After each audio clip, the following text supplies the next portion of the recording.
শুরু করিতেছি পরম করুণাময় আল্লাহ রাব্বুল আলামিনের নামে, যিনি আমাকে সৃষ্টি করেছেন।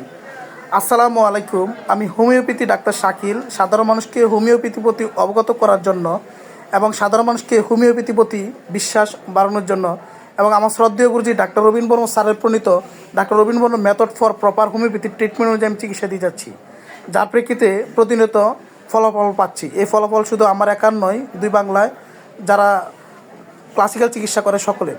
আমার যে রোগীটি দেখাতে চাচ্ছি বা আমি স্কিনের মধ্যে যে একটা ছবি দিলাম, ওনার এই বুকের মধ্যে সেই একজিমা ছিল অনেক দিন যাবৎ, প্রায় 2 মাসের মতো একজিমা ছিল, এখানে বিশেষ করে চুলকানি ছিল। আচ্ছা, আমি যে আপনার চিকিৎসা ওষুধ দিছিলাম, কোনো প্রকার মলম দিছিলাম কি? মলম দিই নাই না, শুধু খাওয়ার ওষুধ দিছি। খাওয়ার শুধু একটা বোতল দিছি নাকি?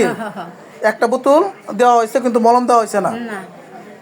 আসলে আমরা মলম ছাড়াই চিকিৎসা করেছি। আসলে রুগীর মুখ দিয়ে শুনলেন। আর আপনি এখন কি ভালো? এখন মুখের এই সমস্যা তো নাই না? রুগীর মুখ দিয়ে শুনলেন আসলে ওনার মুখের এই সমস্যা এখন নাই। আমি সেই সময় কি লক্ষণ অনুযায়ী কী মেডিসিন দিয়েছিলাম, যারা নবীন ডাক্তার রয়েছে তাদের দেখানোর উদ্দেশ্যে আমার এই সংক্ষিপ্ত ভিডিও করা। সেই সময় রুগীর ছিল ওই জায়গায় জ্বালাপোড়া ছিল, চুলকানি ছিল, তাই তো?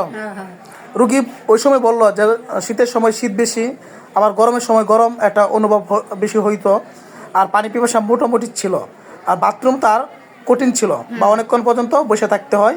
মিষ্টিটা তার অপছন্দ ছিল, শরীরটা মোটামুটি ঘাম ছিল এবং ঘামে হালকা গন্ধ ছিল। আমি যে লক্ষণগুলো বলছি সেই লক্ষণগুলোই তো ঠিক আছে? ঠিক আছে।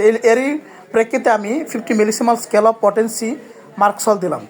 আসলে নবীন ডাক্তারদের মনোবল বৃদ্ধি করার জন্য এই ভিডিও করা, যে কনস্টিটিউশনাল ট্রিটমেন্ট দিতে পারলে হোমিওপ্যাথি শতভাগ রোগীদের রেজাল্ট চলে আসবে।